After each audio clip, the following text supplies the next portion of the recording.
Ok. Bueno, vamos a continuar con nuestro tercer ciclo de seminarios de la asignatura de Fisicoquímica y Química. Vamos a escuchar en esta ocasión al doctor César Mateo Flores Ortiz con la ponencia de aplicaciones del equilibrio químico. El doctor es biólogo egresado de la Facultad de Estudios Superiores Iztacala, UNAM. Posteriormente realizó estudios de maestría en Ciencias Químicas en la Facultad de Química de la UNAM y obtuvo el grado de doctor en Ciencias Biológicas en la Universidad Nacional Autónoma de México. Actualmente es profesor titular C en la facultad. Es responsable del Laboratorio de Fisiología Vegetal y del área de espectrometría de masas del Laboratorio Nacional en Salud. Adicionalmente fue coordinador de la Unidad de Biotecnología y Prototipos de la misma facultad. Las principales líneas de investigación que ha realizado se orientan en la fisiología de semillas en condiciones de almacenamiento a largo plazo y estudios de alternativas de manejos de granos contaminados con micotoxinas. Durante su carrera de académico ha impartido una gran cantidad de cursos obligatorios a nivel de licenciatura. Adicionalmente ha dirigido 36 tesis de licenciatura, maestría y doctorado. Como resultado de los estudios de investigación, ha participado en la publicación de 86 artículos científicos con factor de impacto, Scopus, dos libros y 5 capítulos de libro. Ha recibido las distinciones al mérito académico y al mérito universitario y fue distinguido con la cátedra especial Alexander Oparin. Entonces iniciamos con la plática.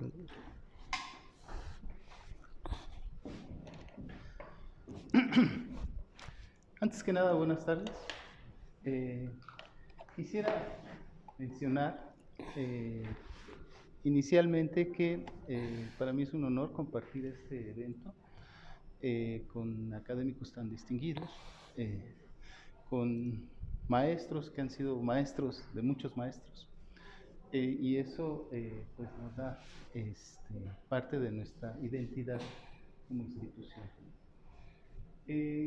También agradezco por la invitación para participar en esto, y aquí está. Entonces, ¿cuáles son las aplicaciones? ¿Cuáles son las aplicaciones del equilibrio químico? Quisiera separar esta presentación en los conceptos y nociones básicas del equilibrio químico para definir los componentes de este aspecto de la fisicoquímica y mencionar algunas de las aplicaciones más comunes que se pueden dar, y especialmente quisiera ahondar en el fenómeno de absorción, que es en el que hemos desarrollado mayor cantidad de trabajos de investigación al respecto. Quisiera iniciar con esta idea. Yo le pregunté a la inteligencia artificial el título de la ponencia: aplicaciones del equilibrio químico, y contestó esto: el equilibrio químico tiene múltiples aplicaciones en diversos campos como la industria, biología y medio ambiente. En la industria se utiliza para optimizar procesos como la producción de amoníaco, proceso de Haber-Bosch, y ácido sulfúrico por proceso de contacto. En biología ayuda a entender procesos como homeostasis, regulación enzimática. En el ámbito ambiental es crucial para evaluar el impacto de contaminantes y desarrollar estrategias de remediación. No lo puse aquí, pero al final tenía un letrero muy pequeño, en letras pequeñitas, que decía: la información puede contener errores. Lo hago, o sea, presento este texto, que es el que surgió, para hacer un contraste, o quisiera que lo vieran así, de cuál es el nivel de información, de detalle, de certidumbre que podemos tener con el uso de estas herramientas para abordar con el nivel de rigor que requerimos en esta asignatura. Ayer ya se mencionaba, y antier también, que la inteligencia artificial sí es una herramienta actual, poderosa. Sin embargo, debe de usarse de manera responsable. Si nos quedamos con esto, si les pedimos a los alumnos que investiguen el tema y se quedan con esto, es limitada, por decirlo menos. ¿Ok? Habrá otros casos donde sí sea de gran ayuda, pero al menos en este caso no, y lo vamos a ver con las 185 transparencias que traen. ¿Cuáles son los conceptos y leyes del equilibrio químico? Las nociones iniciales que hay que establecer muy claramente, a riesgo de sonar redundante en algo que ustedes saben perfectamente, pero que quisiera desarrollar desde el inicio para que quede el contexto completo de esta idea, es que la noción del equilibrio químico se basa principalmente en la reversibilidad de las reacciones.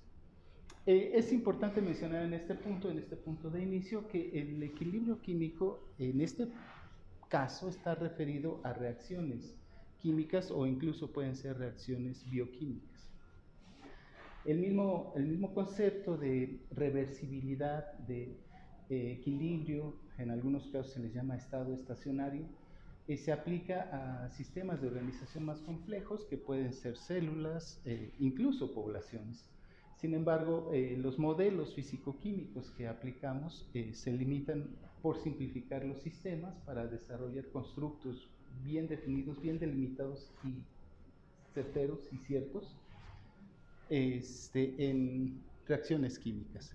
Entonces, el fundamento es la noción de la reversibilidad. Hay casos donde el equilibrio químico es tan bajo, es casi nulo, que pensamos que solamente tiene una dirección.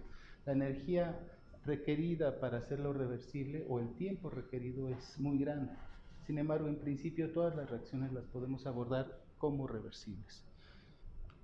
Incluso la descomposición de un átomo, eventualmente esa energía desorganizada podría reorganizarse para dar lugar a la formación del mismo átomo, si lo vemos drásticamente. En segundo lugar, nos permite entender la condición dinámica de las transformaciones químicas, dado que el equilibrio químico habla o nos da la idea de que las reacciones son irreversibles, van en un sentido y en otro, y entonces llega un momento donde se mantiene constante la concentración o se mantiene constante la energía. Sin embargo, el proceso continúa. Es decir, está constantemente ocurriendo de una manera muy dinámica, muy rápida, el proceso de cambio, pero dado que se llega a la condición del equilibrio químico, en forma, el balance total de las concentraciones no cambia. Indica la relación que existe entre la concentración de la velocidad y las reacciones de la reacción y la energía de las reacciones. Este es otro punto fundamental. El equilibrio químico, dado que hablamos de la reversibilidad de las reacciones, y una reacción química implica la transformación de la materia, en esa transformación hay dos componentes implicados: la velocidad en la que ocurre esa transformación, y por otro lado la energía que implica ya sea consumir o liberar energía. De hecho, el equilibrio químico se puede definir en dos términos, en términos cinéticos y en términos termodinámicos. Y finalmente, en las nociones del equilibrio químico, el supuesto de que se llega a una constancia de concentraciones o a una constancia de velocidades de transformación en un sentido y en otro, nos permite, bajo esa suposición simple, plantear modelos físico-químicos que permitan aplicar esta noción para resolver diferentes aspectos de la química o la bioquímica. Entonces, el equilibrio químico se basa en la termodinámica y en la cinética. Sin embargo, si lo dejamos en términos de cinética o de termodinámica, es limitada la interpretación o la contextualización que le podemos dar a un fenómeno. Es como ocurre ciertamente con la termodinámica. La termodinámica nos dice exactamente el cambio de energía que va a ocurrir de un punto a otro, de principio a fin. Pero no nos dice nada cómo es que ocurren esos procesos. Nada acerca del mecanismo ni de la posible participación de varios componentes. Solamente nos da los resultados netos de cambios de energía, si se gana, si se pierde. Los aspectos básicos de la química general, ya sea química inorgánica u orgánica, nos permiten poner en contexto esta relación dinámica y constante que se da entre la liberación de energía y la velocidad de las reacciones, para entender e integrar un concepto único de equilibrio químico que finalmente se puede aplicar a una gran cantidad de aspectos. Entonces, no nos libramos, finalmente debemos de poner en el contexto la química general. Para entender la parte más esencial del concepto, consideremos esta reacción simple de la transformación del hidrógeno con el yodo para producir ácido yodídrico. Es una reacción electrofílica que es muy común y por su simplicidad nos ayuda a entenderlo. La reacción ocurre cuando el hidrógeno y el yodo, las dos moléculas diatómicas, se aproximan con la cantidad de energía y la velocidad suficiente, la cual la podemos calcular utilizando las ecuaciones de Arrhenius, hasta que en el momento del contacto con la adecuada velocidad y energía van a transformar esos dos átomos de hidrógeno y yodo en ácido yodídrico.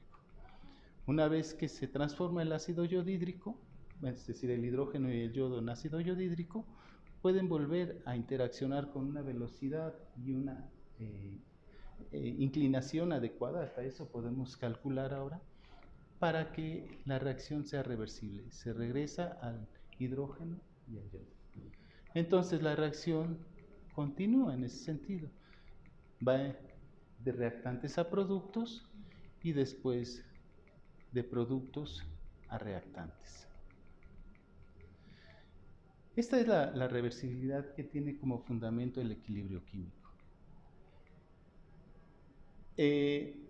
Para poder analizar esta reversibilidad, que no implica la igualdad de las concentraciones, implica la constancia de las concentraciones, la primera aproximación que podemos hacer es analizar la velocidad de transformación en el sentido de reactantes a productos. Supongamos que esa velocidad B es igual a D, la transformación del hidrógeno y el yodo en ácido yodídrico, y la reacción inversa, en la que el ácido yodídrico ahora se transforma en sus precursores, y esa es la velocidad I.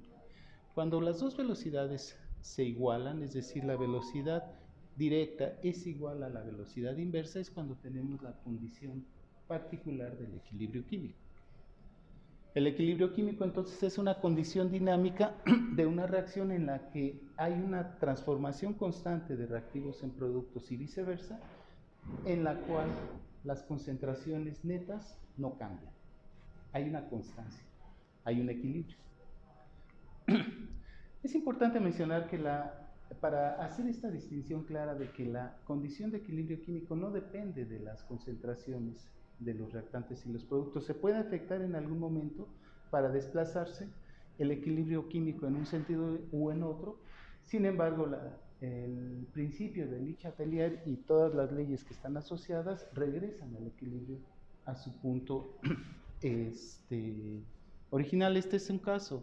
Si partimos de un momento en el que los reactivos, es decir, los reactivos están elevados y los productos bajos, si le damos suficiente tiempo, la reacción empieza a transcurrir para transformar el hidrógeno y el yodo en ácido yodídrico hasta que la proporción se mantiene constante. Es importante mencionar, la reacción no se detiene, la reacción está fluyendo en ambos sentidos, sin embargo, se mantienen constantes las concentraciones.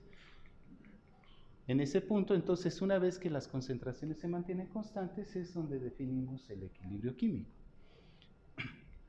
Si esta condición la invertimos, donde ahora el punto inicial es donde los reactivos están bajos y los productos altos, la reacción, por las condiciones químicas, la reacción electrofílica, todo lo que está asociado a esta transformación, el equilibrio ácido básico incluso, nos va a dar lugar a la misma condición de equilibrio, a la constancia entre productos y reactivos. Esto es la esencia de equilibrio químico. Estamos asociando la velocidad de transformación porque tenemos la concentración con relación al tiempo y estamos asociando la energía que está asociada o vinculada a esta transformación química. Atendiendo desde el punto de vista de la velocidad, ya lo había mencionado, la velocidad definida en términos de una constante de velocidad que multiplica a todos los componentes de la reacción elevados a sus coeficientes correspondientes, que sería la manera correcta de definir la ley de velocidad. Podemos definirla en la reacción directa, que sería la constante, por el producto de productos, por el producto de los reactantes. Y la velocidad inversa sería la constante de velocidad multiplicando al producto de los productos elevados a su coeficiente. Cuando estas dos velocidades se igualan, KD y KI, en el equilibrio, estas son iguales, entonces se cumple también la igualdad de las dos ecuaciones de velocidad. En este punto podemos agrupar las constantes de velocidad, KD y KI, de tal manera que tenemos un cociente de constantes que nos va a definir una constante de velocidad o una constante de equilibrio químico, y lo que tenemos es el cociente de productos entre reactantes. Esta es la definición, es la aproximación cinética del equilibrio químico. Sin embargo, en este punto, cuando estamos multiplicando productos y reactantes elevados a su coeficiente, estamos viendo la molecularidad del sistema. Es decir, el exponente indica las veces que se repite cada uno de esos átomos en el proceso. Entonces, la cantidad de moléculas asociada y la energía que contienen, que liberan o que consumen, es la ley de acción de masas, y ahí está el componente termodinámico del equilibrio químico. Es interesante, nosotros en general pensamos en términos de concentraciones nada más para el equilibrio químico, pero el equilibrio químico en realidad es una constante cinética, que la convertimos o la igualamos con una constante química de concentraciones. Desde el punto de vista termodinámico también lo podemos analizar más allá de la ley de acción de masas, porque es justamente en la condición del equilibrio químico donde se cancela la generación o consumo de energía. No porque deje de ocurrir, sino porque la misma cantidad de energía que se produce es la misma, es la cantidad que se consume. No hay cambio neto de energía. De esa manera, entonces, en una condición de desequilibrio, cuando no tenemos la condición de equilibrio químico para una reacción química general, lo definimos en términos de Q, y la Q es la que puede incluirse en esta ecuación termodinámica que se deriva de la ley de Gibbs. La ley de Gibbs nos indica que el cambio de energía libre, ya sea para ganar o perder energía, depende de la energía libre de formación, por el producto de la constante, por la temperatura, por el cociente de los productos entre los reactantes. Una vez se vuelve a presentar, y esta ecuación está definida en términos de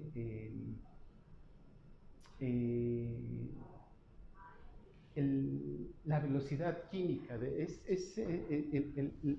la cantidad que existe de productos. Cuando se da la condición de equilibrio químico, es decir, hay cero cambio de energía libre, entonces este componente se cancela y entonces la ecuación queda en términos de la energía libre de formación. Este se va a cancelar, como decía. Es decir, cuando se da la condición del equilibrio químico, no hay consumo ni liberación neta de energía, aunque está ocurriendo, pero no está en equilibrio. Entonces, esta ecuación se transforma para que todo quede en términos de la constante del equilibrio químico. Y entonces, esta condición, la energía de formación, depende del equilibrio químico. Un componente puede tener mayor o menor energía de formación para sus enlaces químicos. Eso puede ponerse en el contexto de la reacción y ya forma parte de la interpretación química que se puede hacer del fenómeno. Entonces, el equilibrio químico está por parte de la termodinámica por las concentraciones y por parte de la cinética por las velocidades. Es interesante cómo es un concepto que vincula ambos fenómenos. Empezamos por algunas de las aplicaciones más importantes. En clases siempre se hace énfasis en que uno de los equilibrios químicos de mayor importancia es el equilibrio ácido-básico. Justamente, si tenemos una reacción química ácido-básica general, donde tenemos un ácido, una base, que generan su base conjugada y su ácido conjugado en el equilibrio, vamos a tener una proporción de productos y reactantes que en el equilibrio se mantiene constante. Para el caso de una reacción ácido-básica que ocurre en un entorno homogéneo de disolución acuosa, suponemos que el agua está muy concentrada sobre sí misma. Parece una contradicción, pero el agua tiene mucha agua, dado que es el solvente y al mismo tiempo tiene un peso molecular pequeño. Por eso podemos ignorar el componente del agua o bien pasar este componente del agua de la concentración dentro de la misma constante de acidez. Entonces el equilibrio químico queda definido por el producto de los productos entre la concentración del ácido solamente.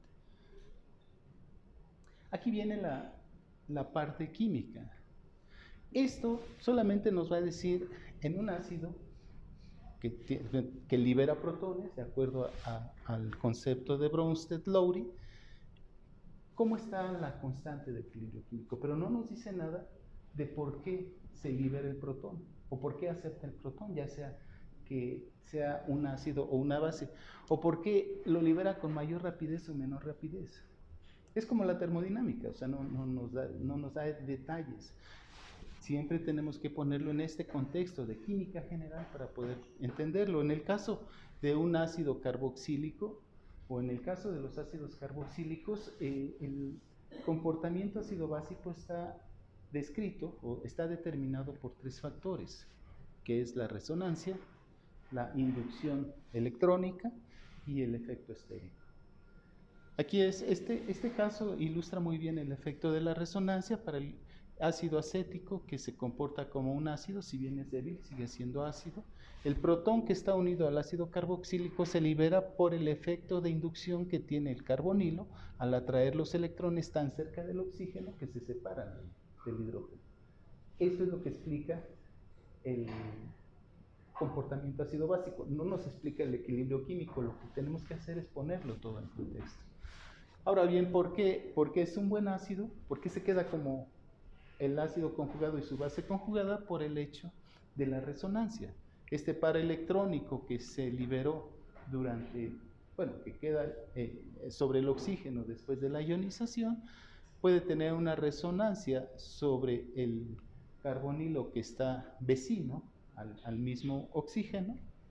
Esa resonancia entonces ahora nos da una especie química que es idéntica a la inicial, pero diferente.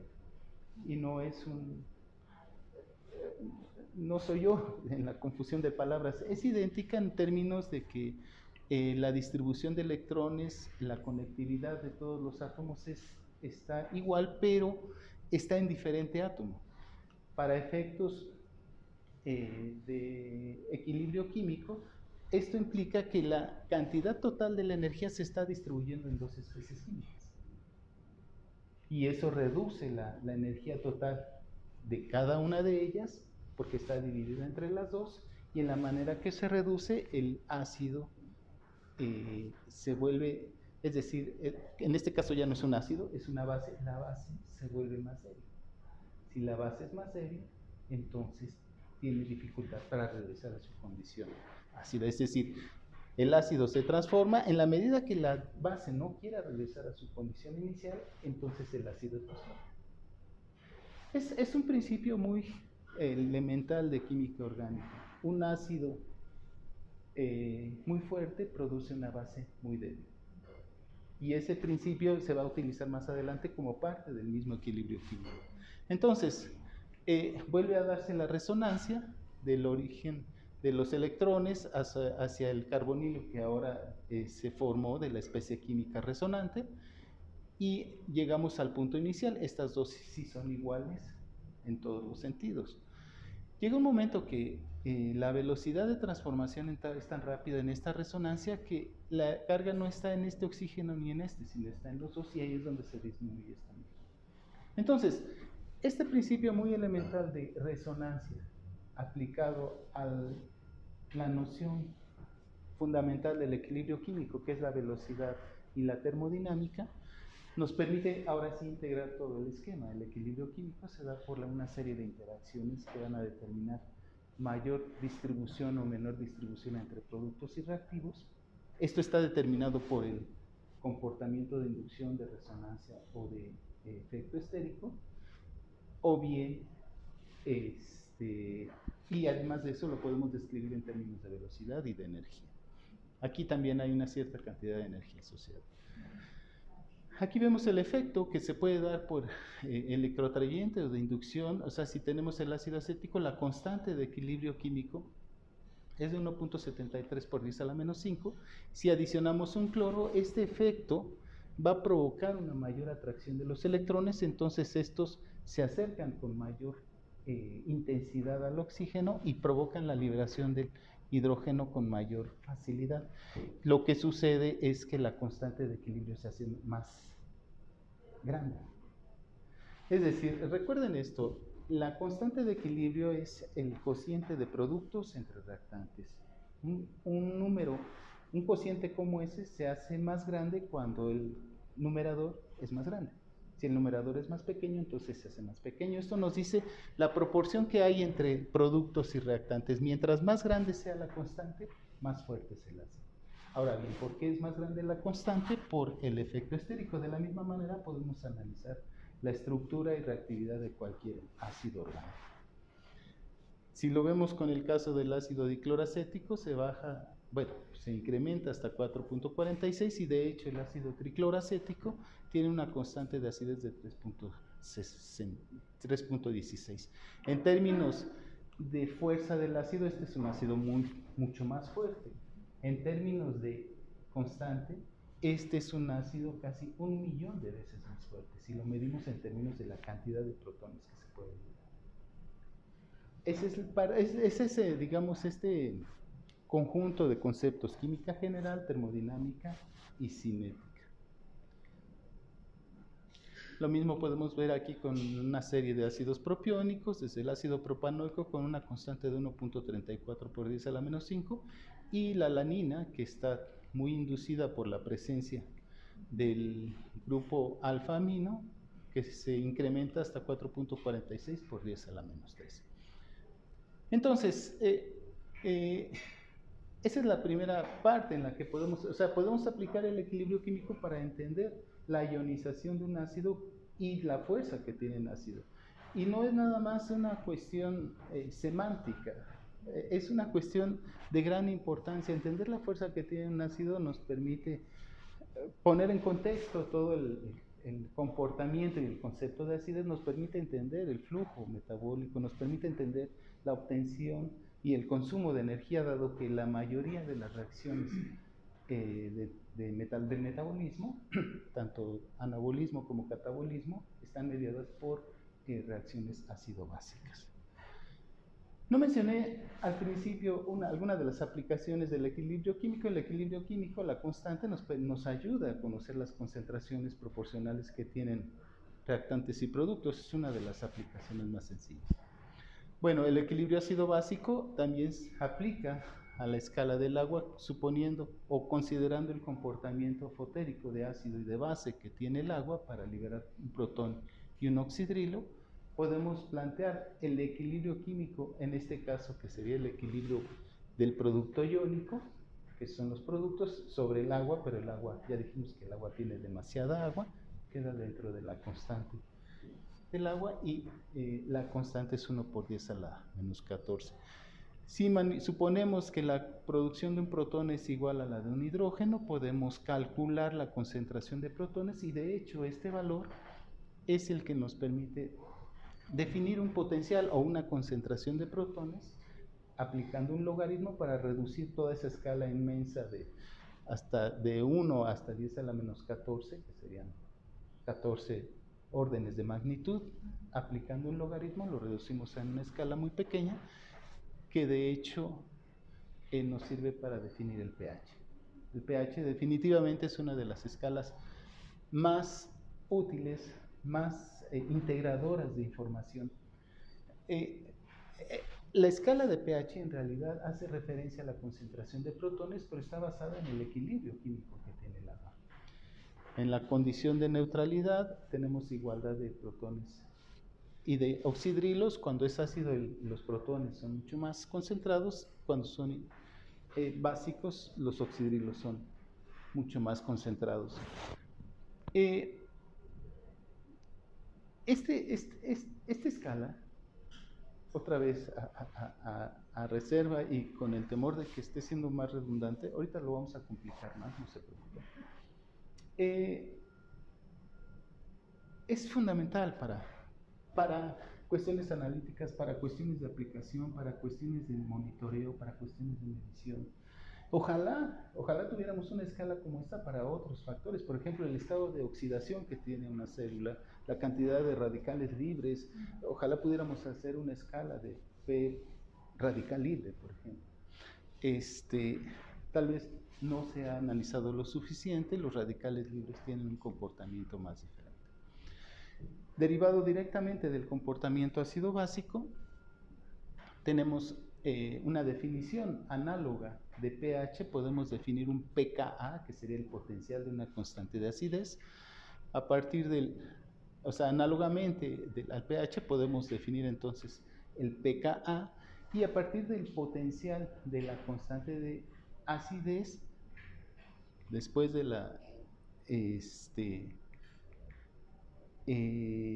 del análisis de los ácidos, se puede hacer una escala completa o una tabla completa para ir analizando el comportamiento ácido básico. No se ve tan claramente aquí. Desde el ácido clorhídrico, cómo el efecto de la estructura va teniendo un efecto sobre la constante de acidez y ahora sobre el pKa, que sería el potencial de la constante de acidez. Se va incrementando dependiendo de la conectividad, del efecto de resonancia, el efecto estérico, el efecto de inducción, para ir modificando los valores de la constante. Estos valores de constante y el valor del pKa, que sería el potencial de la constante, lo podemos manipular apropiadamente a partir de la suposición de que la constante de acidez es el cociente de la forma básica y la forma ácida de un ácido general, para definir la ecuación de Henderson. En la ecuación de Henderson también está contenido el concepto, la noción, la importancia, la cinética, la termodinámica, todo sobre el equilibrio químico, en este caso de un ácido particular, y en particular de la mezcla de su base conjugada y de su ácido. Esta ecuación, la ecuación de Henderson, es de gran importancia porque es la definición del término de los amortiguadores de un buffer.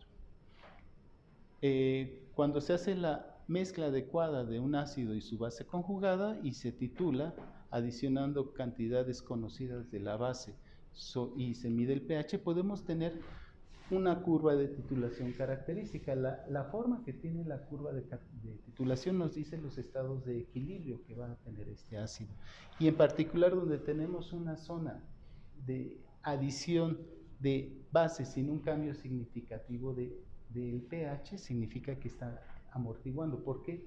Porque tenemos especies químicas ácidas que están neutralizando la adición del ácido. En este caso, el concepto de equilibrio químico se maneja para tener un rango de actividad de amortiguador de esta mezcla, donde se puede usar como amortiguador, pero no solamente es la aplicación, es el conocimiento. Si en vez de tener un amortiguador tenemos, no sé, una enzima, el pKa de ionización de la enzima nos dice en qué momento puede el sitio activo, en qué momento en términos de pH del entorno, puede tener actividad si la reacción está mediada por una sustitución nucleofílica, por ejemplo. Si estuviera ionizado no puede ocurrir esa sustitución nucleofílica. La ionización ocurre cuando tenemos los pHs por encima del pKa. Es importante y es muy útil la escala de pH, porque una variación pequeña de pH, dado que es una escala logarítmica, implica cambios muy grandes en las concentraciones de los valores. Si se analiza cuidadosamente esta región de amortiguación, se puede determinar el punto medio de inflexión del rango de amortiguamiento para determinar experimentalmente el valor del pKa, que es en lo que se basa la ecuación de Henderson. Y el valor de pKa nos permite determinar la concentración de los buffers, o bien nos permite determinar la proporción de especies químicas de la forma ácida, de la forma básica, o bien el punto donde se encuentran en igualdad. Esa es otra de las aplicaciones inmediatas del equilibrio químico. En reactividad química también se observan muchas aplicaciones de equilibrio químico. Si partimos del hecho de que ya habíamos mencionado, la energía libre de formación es dependiente directamente del equilibrio químico, asumiendo que la constante y la temperatura se comparan en condiciones de igualdad, entonces podemos determinar el producto que tenga menor energía libre es el que está más favorecido en una reacción. En la práctica, en mecanismos de reacción de química orgánica, para esta es un ejemplo muy general de esterificación, un ácido con un alcohol. En una primera reacción hay una adición nucleofílica del nucleófilo sobre el electrófilo, que en este caso sería el carbonilo, se desplaza el paraelectrónico y aquí tenemos una etapa intermedia donde ocurre un equilibrio ácido-básico de esta especie química del protón que está en exceso. En este punto tenemos dos opciones. Cuando regresa el par electrónico para regenerar el carbonilo, tenemos dos opciones: que se libere el oxidrilo y que regrese en la reacción a su punto original, o bien que se libere el oxidrilo y entonces tenemos el éster, o bien que se libere el alcohol o el alcóxido para regresar a los productos. Es un punto importante de decisión. La reacción ocurre porque tiene que ocurrir, pero para poder interpretarla y para poder seguir el curso del mecanismo, se puede aplicar estas nociones de equilibrio químico. Les decía hace un rato, un ácido, por regla, un ácido fuerte tiene una base débil. Un ácido débil tiene una base fuerte. Y eso depende del equilibrio químico ácido básico. En términos de reacción, el mejor grupo saliente es la base más débil. Ese es el producto cinético, es el que se va a generar. El producto que se libera es el que produce la base más débil. Y la base más débil, ya había dicho, proviene del ácido más fuerte. En un caso como este, que es un caso muy sencillo, se puede analizar cuál va a ser el curso de la reacción. Aquí tenemos, regresaría a los precursores simples, pero en una reacción del metabolismo, donde tenemos varios cursos posibles que puede tener una transformación química, la glucólisis es un buen ejemplo. Tenemos varios momentos donde, hace unos días hacían un comentario, bueno, ¿cómo es que surgió toda esta posible combinación incomprensible de posibilidades de enzimas? En realidad, sí, las enzimas son fundamentales y todopoderosas, pero finalmente todo esto tiene un fundamento químico. Si analizamos la glucólisis, hay diferentes momentos donde podríamos decir, ¿y por qué no ocurrió otra reacción? ¿Por qué no, en vez de isomerizarse la dihidroxiacetona al gliceraldehído, por qué no se quedó como dihidroxiacetona? Y ahí sigue el metabolismo.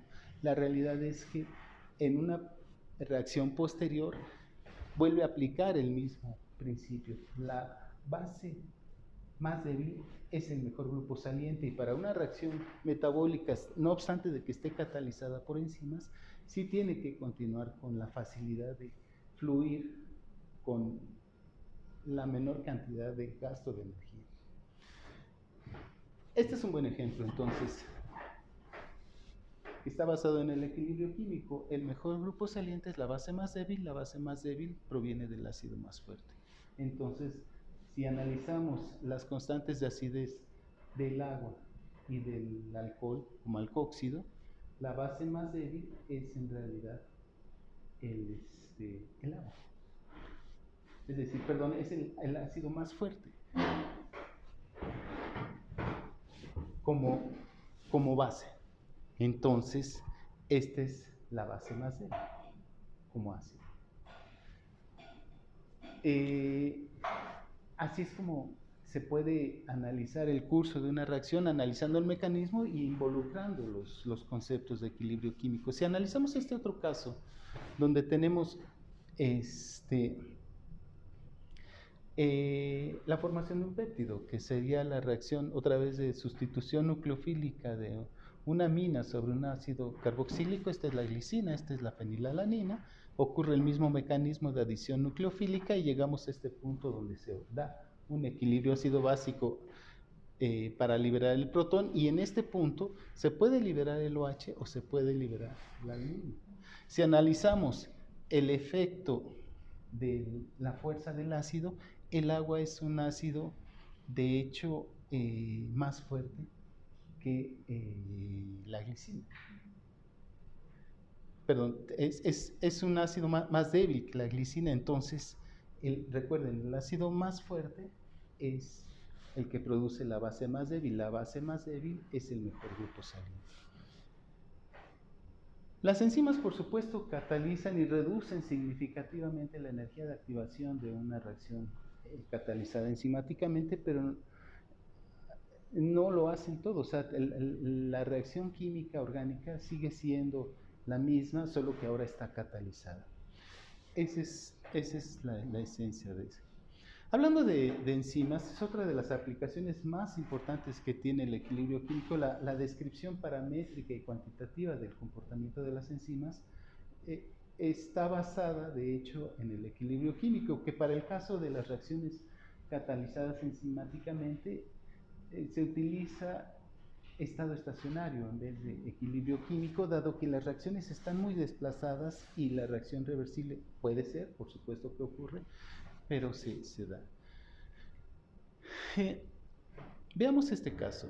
La velocidad de una reacción sobre el tiempo, es decir, en un reactivo que se va disminuyendo con relación al tiempo, la velocidad va a ser el cambio instantáneo que podamos determinar en la relación del tiempo, de la concentración con relación al tiempo. Esto nos va a decir la velocidad. Como un solo punto no es suficiente para describir todo este cambio constante que está ocurriendo a lo largo del tiempo, lo que se hace es definir una ecuación diferencial que después se puede integrar para hacer un modelo. Lo que se hace, o lo que se podría hacer, es determinar los cambios instantáneos en cada punto de la curva, y esto nos define una ecuación diferencial, que sería el cambio de la concentración de A con relación al tiempo es proporcional o es igual a una constante de velocidad por la concentración del reactivo A. Si agrupamos las variables y después despejamos el signo y hacemos la integración correspondiente, la integración definida entre la concentración inicial y la final de A, correspondiente al tiempo inicial y final, podemos tener esta forma integrada de la ecuación, que de hecho es la forma integrada de la ecuación de reacción de primer orden. Es un ejemplo nada más. Esta forma integrada es lo que se puede usar para definir la cinética de una reacción, y otra vez está definida por una constante de velocidad que en el momento en que igualamos la formación y descomposición de un sustrato se convierte en equilibrio químico. Es una combinación de igualdad de velocidades. En el caso de las reacciones catalizadas enzimáticamente, lo que se analiza es la velocidad inicial de las reacciones cuando se tienen diferentes concentraciones de sustratos. Suponemos que la velocidad, como es dependiente de la concentración del sustrato, se va a ir incrementando. En el caso de las enzimas se presenta un comportamiento hiperbólico rectangular, donde en la primera región, donde hacemos crecer la concentración del sustrato y vemos la velocidad inicial, depende directamente de la concentración del sustrato. Sin embargo, se llega a un punto que no es el equilibrio, es, digamos, una constancia donde ya no responde la velocidad a la concentración del sustrato, se vuelve de orden cero, y aquí se vuelve de primer orden. En realidad no es de orden cero, la velocidad de la enzima sigue siendo la misma, solo que ya en sus sitios está saturada. Ahora bien, ¿cómo podemos aplicar estos conceptos y nociones de equilibrio químico a la cinética enzimática? La cinética enzimática, es importante mencionar Definir una cinética enzimática y sus parámetros cinéticos son de gran importancia, no solamente desde el punto de vista académico. Los valores de Km, los valores de constantes de inhibición, los valores de velocidades máximas son fundamentales para el diseño de fármacos, para la dosificación de fármacos, para comprender la presencia y el efecto que pueden tener tanto fármacos como toxinas.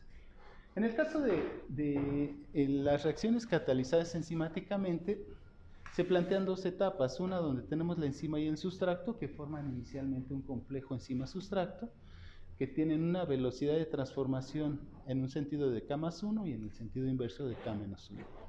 En la segunda etapa de la reacción, este complejo enzima-sustracto se va a convertir en la enzima libre, que tiene que estar sin transformarse para que cumpla el criterio de un catalizador que no se transforma, y el producto. De todo este conjunto de reacciones, aquí tenemos 4 posibles direcciones del primer estado, el segundo estado. La velocidad que más importa es la que hace más lento el proceso. Es como en una carrera de relevos. La máxima velocidad de un conjunto de relevos, de un equipo de una carrera de relevos, en realidad es la velocidad del que corre más lento, no del que corre más rápido. Esa es la velocidad que vamos a observar. Y en este caso, la velocidad más lenta es cuando el complejo enzima-sustracto, con la constante K+2, se libera al producto y a la enzima.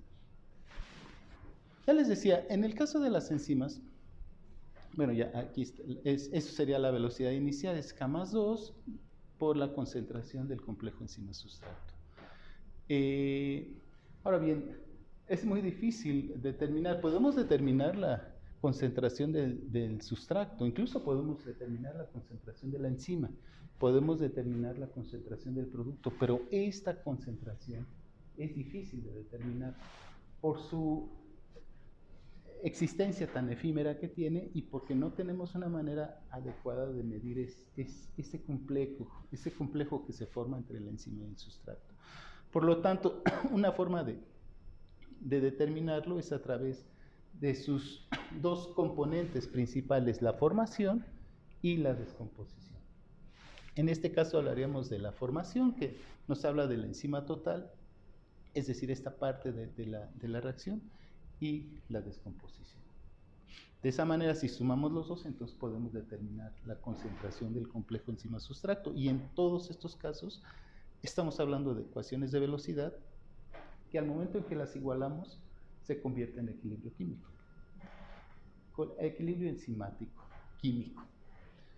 Estas serían las dos ecuaciones de velocidad que contribuyen para describir la velocidad de una enzima, y que en caso de las enzimas, ya lo mencionaba, en vez de equilibrio químico llamamos en un estado estacionario, se igualan.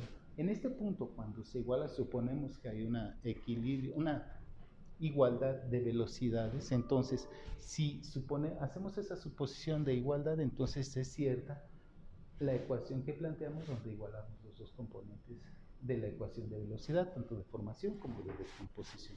Ahí está el componente de equilibrio químico.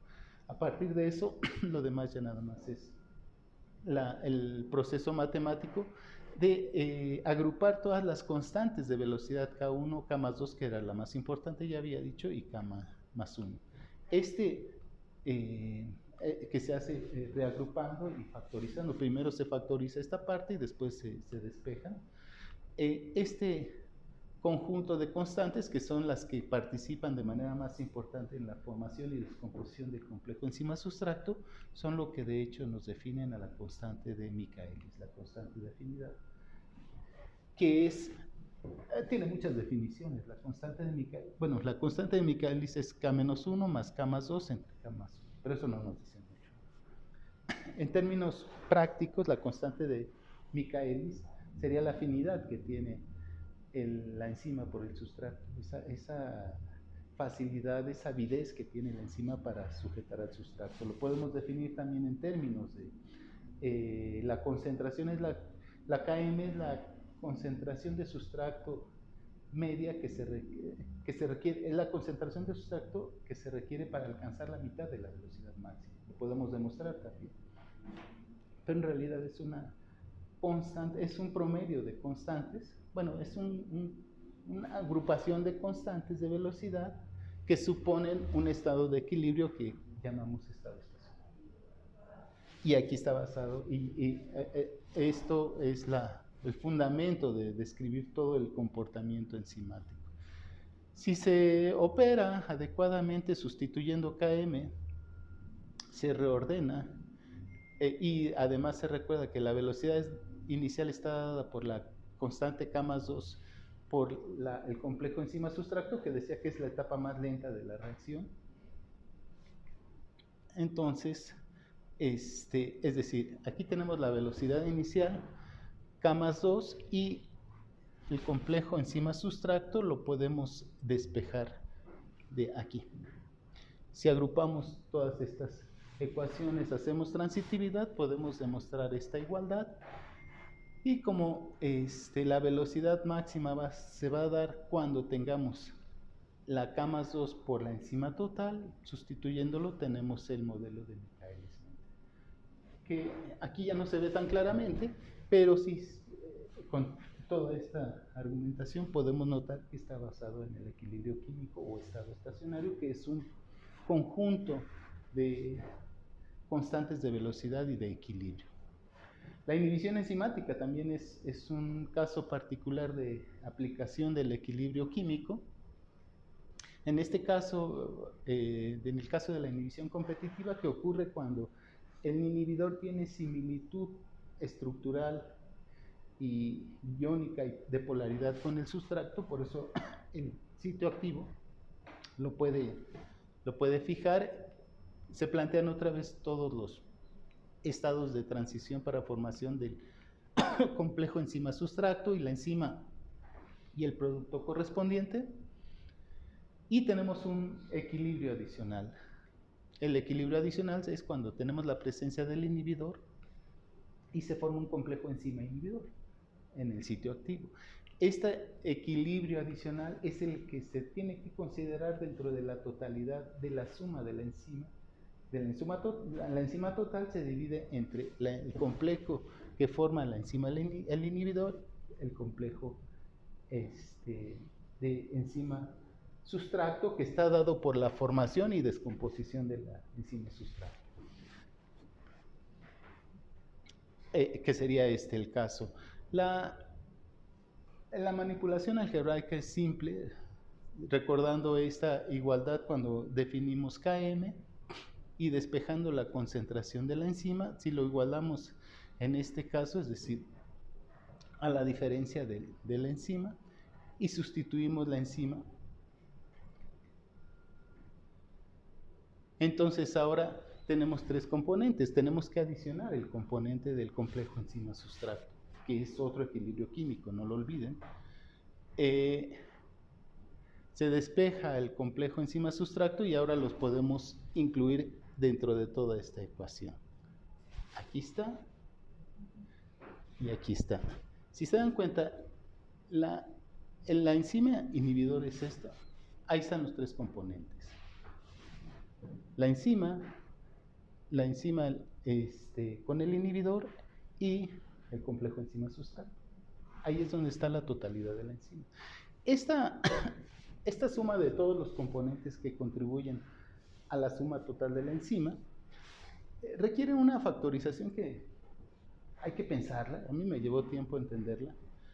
Si se factoriza en términos del complejo enzima-sustracto, podemos llegar a esta conclusión, donde aparece este componente que yo le llamo componente de ajuste para el comportamiento de las enzimas. Si se despeja el complejo enzima-sustracto, entonces esto ya se va pareciendo a la ecuación de Michaelis, de esta manera, recordando que otra vez la velocidad inicial es la constante más lenta por el complejo enzima-sustracto, y si se sustituye, recuerden que el complejo enzima-sustracto es y esta es la constante. Cuando multiplicamos la constante más 2 por la enzima total, que es la velocidad máxima, y lo sustituimos en la ecuación, tenemos esa ecuación, que sería ahora la ecuación de Michaelis, pero con el... Sí, ya es la ecuación de Michaelis, pero con este factor de ajuste, que es el que está afectando la afinidad o la velocidad de la enzima por el componente de un equilibrio químico adicional que está dado por la presencia del inhibidor. Esta es la ecuación de Michaelis y lo que estamos adicionando es este factor de ajuste, perdón, alfa.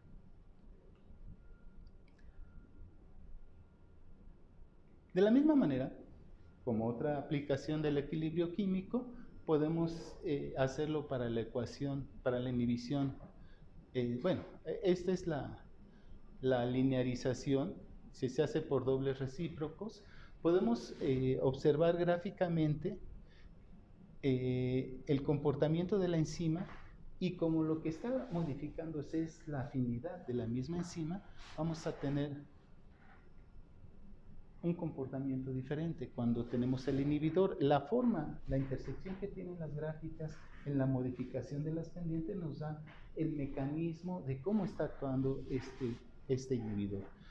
En este caso la pendiente, porque se da cuando se hace el doble recíproco, sin inhibidor sería la constante entre la velocidad máxima, y cuando está inhibida sería la constante por el factor de ajuste entre la velocidad máxima.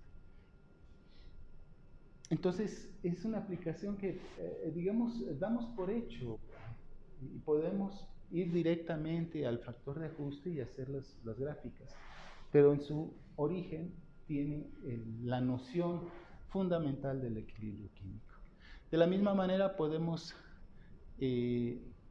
desarrollar el modelo para la inhibición acompetitiva, donde el inhibidor ya no tiene estructura similar al sustracto y se acopla sobre el complejo enzima-sustracto, y después de varias transformaciones algebraicas podemos demostrar este modelo. La competitiva tiene la particularidad de que se aloja en un lugar también diferente del complejo enzima-sustracto y contribuye en los dos puntos, tanto en la enzima como en el complejo enzima-sustracto. Ahí es donde se puede observar. Después de las consideraciones correspondientes, se puede demostrar que el factor de ajuste afecta tanto a la velocidad como a la afinidad de la enzima. Gráficamente, como resumen, porque de lo que les quiero hablar es otra cosa, pero permítanme mucho. Estos serían los modelos resumidos de la enzimética enzimática, cómo los veríamos gráficamente, cómo podemos describir o qué significa la pendiente, la ordenada al origen, cómo es la interacción que tiene el inhibidor sobre la enzima. Es importante mencionar esto. La presencia de un inhibidor es de gran importancia. Determinar la constante de inhibición nos da una idea muy aproximada de cuál es la concentración que debe tener el inhibidor para poder provocar una reducción significativa en la velocidad. Nosotros lo utilizamos constantemente el concepto del inhibidor porque analizamos, uno de los temas de investigación que tenemos en el laboratorio son enzimas. Las enzimas, también enzimas, pero son micotoxinas, y las micotoxinas actúan en muchos casos como inhibidores enzimáticos. Entonces, entender la concentración, la constante de inhibición, incluso la energía con la que está interaccionando esa micotoxina con las enzimas es de gran importancia. Finalmente llegamos a la absorción, que es el último de los temas que quisiera compartir con ustedes. La absorción es una interacción que se da entre una superficie que puede ser activa, heterogénea, suspendida, con un adsorbato o un compuesto orgánico. La interacción se da sobre la superficie sin que ocurra la transposición entre una barrera o una membrana y sin que ocurra una transformación covalente o un enlace covalente entre ellos. Puede haber interacciones iónicas, puede haber interacciones polares débiles, pero no puede haber reacciones de transformación covalente. Si eso ocurre, entonces ya no es adsorción. Ahora, ¿por qué es importante mencionar esto? La adsorción es, digamos, la unión física que ocurre entre la superficie y el compuesto. Cuando se une, se puede desorber, es decir, se absorbe, se desorbe. Esas etapas alternantes, absorbido, desorbido, es lo que nos dan la facilidad de aplicar las nociones del equilibrio químico. Es decir, el equilibrio químico puede estar dado entre la absorción y la desorción de los componentes. Para simplificar un poco el esquema, para explicar el efecto de absorción, pero no tanto como la inteligencia artificial, no, menos que la inteligencia. Es un poquito más complicado, pero no tan simple. Creo que ya dije demasiado de la inteligencia artificial. La absorción, la absorción ocurre sobre muchísimas superficies. En los sistemas biológicos hay una gran cantidad de modelos de bioabsorción que ocurren en superficies de paredes celulares, de levaduras, de bacterias, incluso en estructuras de carbohidratos principalmente. Nosotros hemos estudiado paredes celulares, por ejemplo, de algas y de una gran cantidad de sustancias. En la mayoría de los casos el modelo de absorción se ha estudiado mucho sobre aluminosilicatos por dos razones. En primer lugar, porque son productos muy abundantes. En la naturaleza los aluminosilicatos son minerales de origen sedimentario, minerales no metálicos de origen sedimentario, que se acumulan así por cantidades geológicas. Toda la Sierra Madre Occidental podríamos decir que tiene cantidades grandes de bentonitas, y eso entonces es un recurso accesible y económico. Por eso entonces estudiar modelos de absorción sobre aluminosilicatos como bentonitas o como zeolitas es una buena alternativa para poder encontrar aplicaciones que sean rentables y eficaces. Entonces, una arcilla está formada por tres capas, un octaedro, un tetraedro, octaedro. Tetraedros son silicatos y octaedros de aluminio. Una manera de simplificar el modelo es decir que tenemos un silicato, que es un tetraedro. El silicato se va, digamos, polimerizando de manera lineal para formar una estructura de silanol. El silanol crece en este sentido por las valencias del silicio, y el tamaño del átomo no puede crecer en los sentidos hacia abajo y hacia arriba. Y lo importante es que en el borde, en la parte final del silano, el alcohol puede estar ionizado o puede estar protonado. En la mayoría de los casos, dependiendo de la presencia de iones al momento en que se van sedimentando por millones de años, quedan ionizados o quedan equilibrados con un contraion que puede ser sodio o calcio. Sodio o calcio, en la mayoría de los casos es calcio. Simplificando este modelo, entonces podemos decir que es una lámina plana que tiene superficies cargadas negativamente. Ese sería, digamos, el modelo del octaedro. Y normalmente está estabilizada por el contraion de sodio, o puede estar estabilizada por el contraion de calcio. Las arcillas también pueden tener aluminio, en promedio tienen entre un 10 y un 15% de contenido de aluminio, y el aluminio, al estar en una estructura rígida de octaedro, en este caso ya no es un tetraedro, por las valencias que tiene el aluminio adquiere una carga positiva. Y la estructura rígida se va comprimiendo, se va sedimentando, se comprime, se sedimenta. Por eso es que queda cargado positivamente. Y entonces, de manera alternada, los octaedros y hectaedros, en realidad los octaedros están intermedios y los tetraedros están encima, pero esto ayuda a entender el fenómeno. Ahora tenemos una estructura que tiene alternancia de cargas positivas y cargas negativas. Esta diversidad de cargas nos da una gran versatilidad de atraer tanto aniones como cationes para hacer una absorción por polaridad y por diferente presencia de cargas.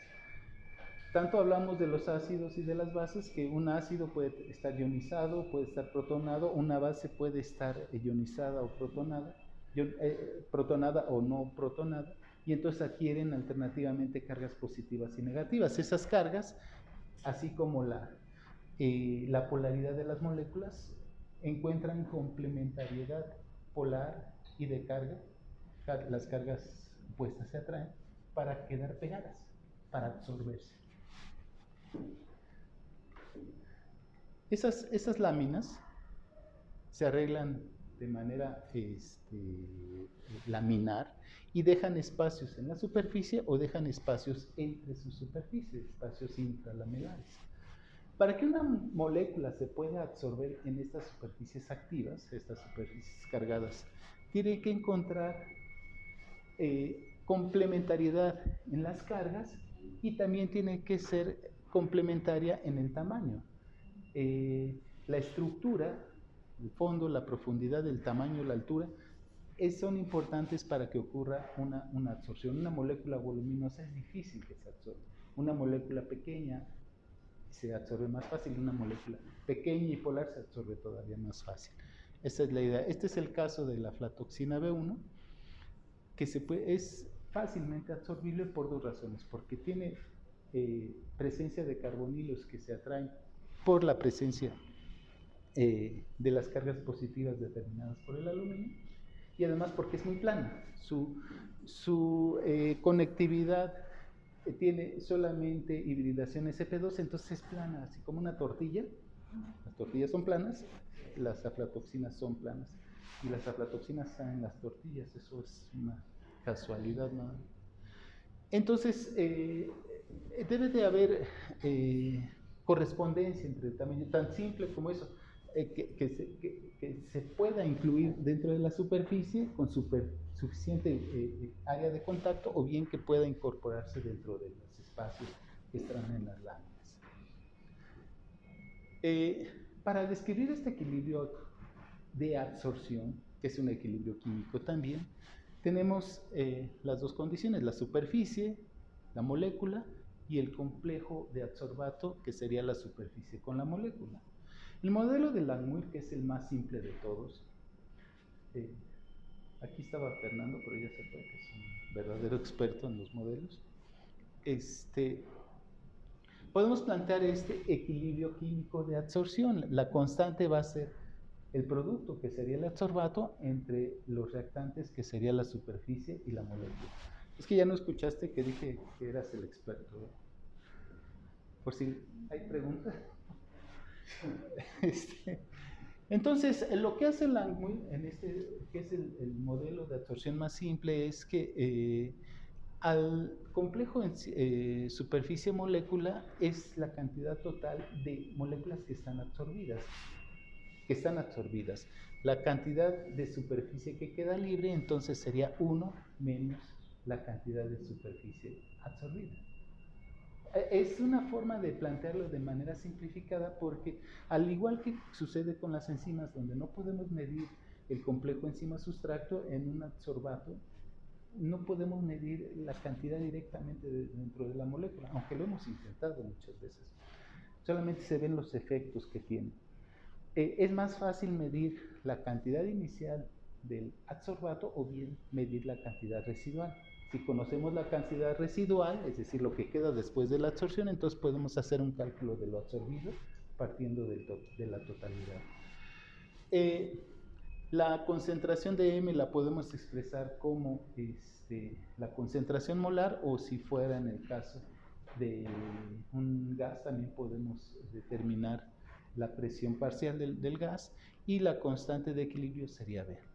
Si lo hacemos en estos términos, sustituyéndolos adecuadamente, tenemos el modelo de Langmuir, que sería este.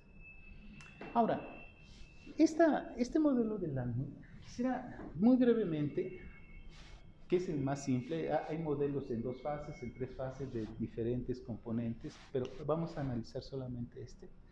Este es el equilibrio de adsorción, o es la reacción de adsorción. Este sería el equilibrio químico como lo conocemos, y este es el modelo que propone Langmuir, que es digamos, el cambio de variables del equilibrio químico. Si lo aproximamos desde el punto de vista cinético, que hay una velocidad de absorción y una velocidad de desorción, entonces en el equilibrio se cumple el hecho de que las constantes de velocidad se pueden igualar, porque la absorción y desorción son iguales, es una absorción al equilibrio. Si agrupamos las constantes y sacamos un promedio de las constantes, entonces tenemos efectivamente el modelo que predice el ángulo, visto desde el enfoque, desde la aproximación cinética. Si lo vemos desde la aproximación termodinámica,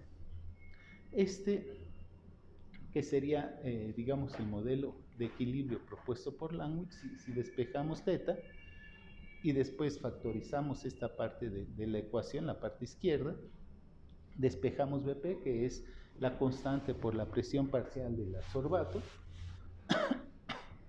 volvemos a factorizar la ecuación. La idea es tener todo esto en términos de θ y finalmente tenemos el modelo que se deriva de la propuesta de Langmuir, pero ya este es el modelo operativo donde estamos viendo la cantidad absorbida. Nosotros podemos determinar la cantidad absorbida restando el residual del original, y lo importante es que tenemos la constante de absorción. El modelo de Langmuir tiene dos supuestos importantes. Uno es de que existe n cantidad de sitios de unión, y el segundo supuesto es de que esos sitios de unión son independientes uno de otro. Entonces, este modelo de Langmuir analiza solamente un sitio de unión. Para analizar la totalidad de los sitios de unión que puede tener una arcilla o una zeolita, solamente multiplicamos por n esta ecuación. Entonces, incluimos estos dos conceptos fundamentales: la naturaleza química de la estructura, el tamaño, la polaridad, la forma que tienen las moléculas, y el análisis cuantitativo y paramétrico del equilibrio químico de absorción. Ahora bien, no solamente nos quedamos ahí, sino que hacemos una especie de diseño y modificación química y estructural de los materiales a través de dilatar los espacios que hay entre las láminas, porque las láminas, las bentonitas, tienen espacios muy pequeños, o sea, son espacios interlaminares muy pequeños, y entonces solamente absorben de manera natural moléculas pequeñas y muy polares. Para hacer esto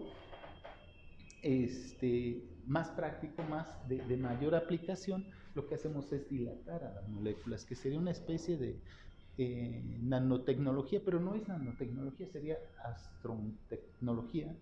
La nanotecnología está en el orden de nanómetros, esto es el nivel de Armstrong.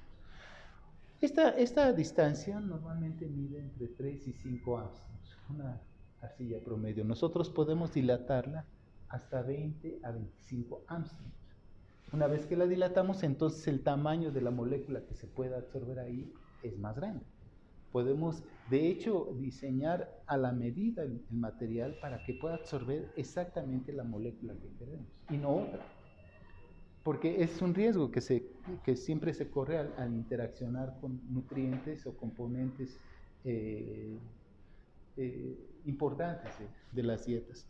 Para eso, entonces, la longitud del catión orgánico que se utiliza puede ser desde muy pequeño hasta muy grande. Hemos utilizado cosas tan pequeñas como moléculas de 10 átomos de carbono hasta muy grandes como moléculas como lecitina. Entonces, se pueden dilatar mucho o se pueden dilatar muy poco o mucho. Si hacemos la comparación del tamaño que tienen las moléculas, las micotoxinas de mayor importancia con el tamaño de los pilares que estamos generando entre las arcillas, entonces hacemos como un vecindario a la medida de las moléculas.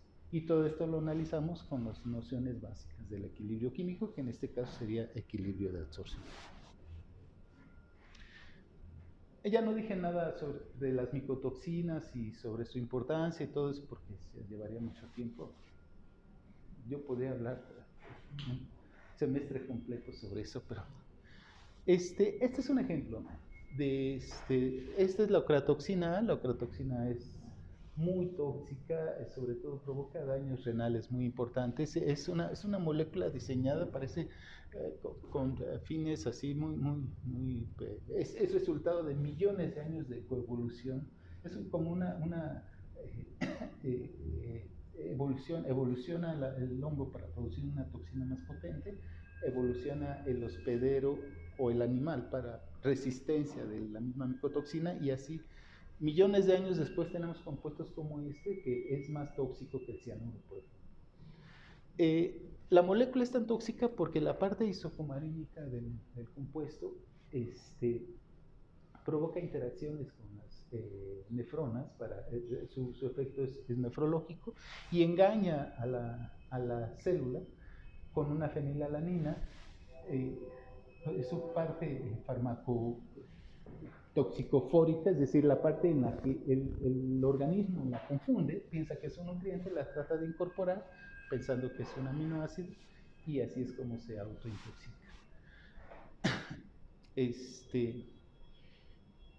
Si le quitamos la fenilalanina, su toxicidad se reduce por completo, se vuelve un compuesto inocuo. ¿Y eso qué es? Jueves, no es domingo. Esa palabra es dominguera, inocuo. Esto es una gráfica donde podemos ver la absorción de la ocratoxina A cuando hacemos la modificación química en diferentes, aquí no se ve claramente, pero es el material natural tamizado, homogenizado y modificado químicamente. Vemos que las formas químicas modificadas son las que adquieren mayor capacidad de absorción, y de hecho lo podemos ver en la cantidad de sitios. Qmax sería el número de sitios disponibles que tiene el material después de que fue modificado, la constante, que sería la afinidad del material para absorber el compuesto, y el porcentaje de absorción.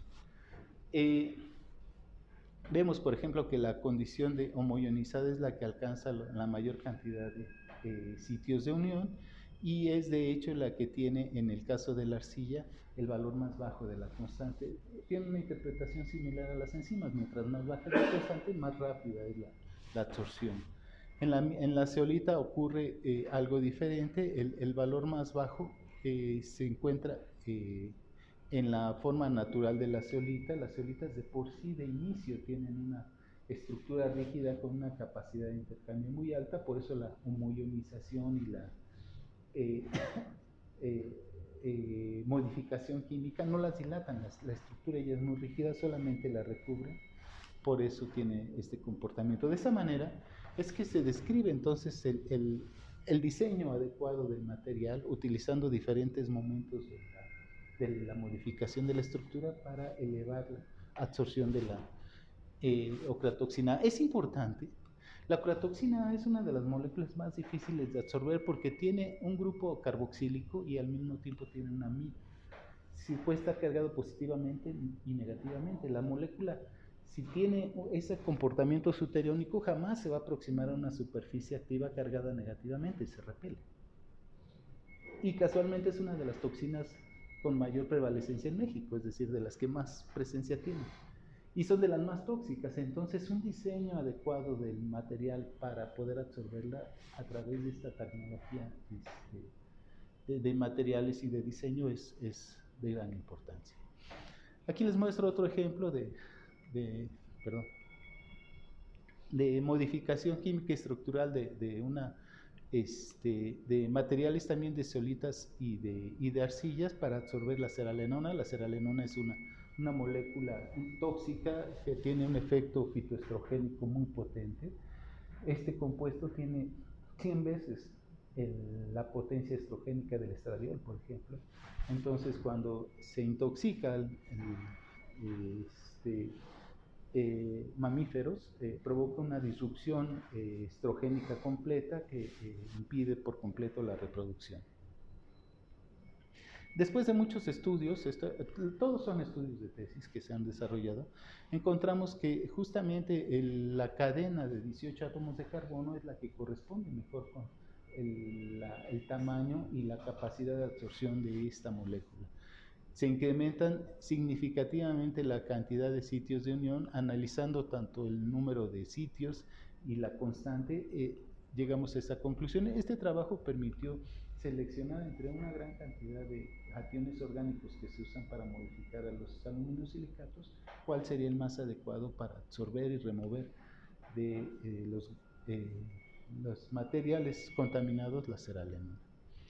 Este es otro caso donde se analizó toxina T2, también analizando diferentes etapas de modificación de la molécula. Se incrementa, si este sería el material natural, si lo modificamos, en este caso es con la bentonita, se incrementa desde 44 hasta 47%, no 54%, y en la zeolita también. No alcanzo a ver el dato, aunque sí se veía en mi pantalla.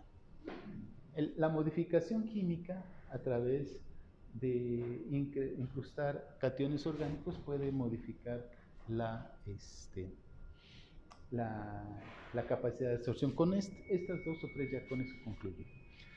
Este es el trabajo de tesis de Fernando, justamente, y es una de las formas más sofisticadas a las que llegamos para describir el mecanismo que tienen estos fenómenos. Esta es la bentonita natural y esta es la bentonita modificada con una cadena de 16 átomos de carbono.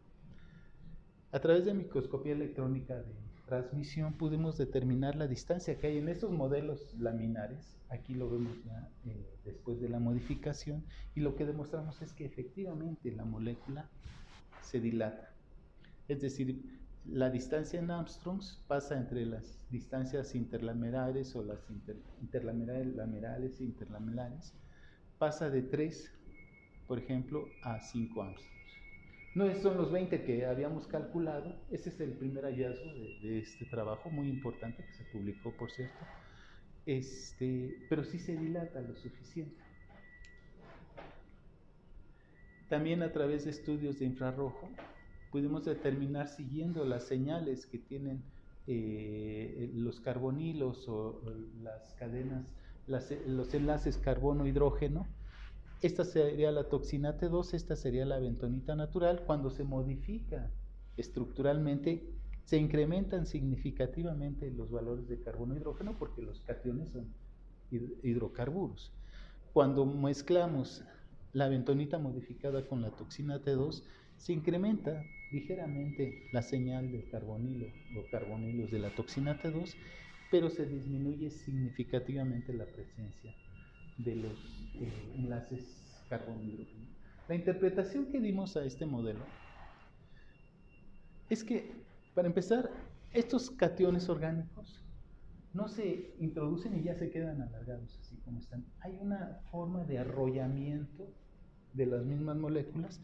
Este arrollamiento es, en vez de quedar así lineales, quedan en forma de espirales, como acordeones, porque se arrollan sobre sí mismos siguiendo interacciones de baja polaridad, probablemente de Van der Waals. Se disuelve la cadena sobre sí misma, entonces se queda corta, por eso la dilatación no es tan grande. Y a partir de los ensayos de infrarrojo y de otras evidencias que se tenían, encontramos que la toxina T2, en vez de entrar y quedarse aquí atorada, absorbida, lo que ocurre es un intercambio, es decir, llega la toxina T2 y desplaza los cationes. Eso es lo que sucede. Los valores de absorción, los valores que observamos en todos los estudios espectroscópicos nos permitieron demostrar este mecanismo de absorción. Bueno, con este tema de absorción al equilibrio químico de micotoxinas se han desarrollado más de 10 tesis aquí de maestría, licenciatura, maestría y doctorado, y es justamente con el apoyo de todos los estudiantes y de todos los miembros del laboratorio que se ha podido desarrollar durante mucho tiempo esta línea de investigación. Y bueno, aquí les muestro 5 de los artículos más recientes que hemos publicado sobre el tema. Entonces, quise compartirles todo lo que no les dice la inteligencia artificial. Bueno, muchísimas gracias.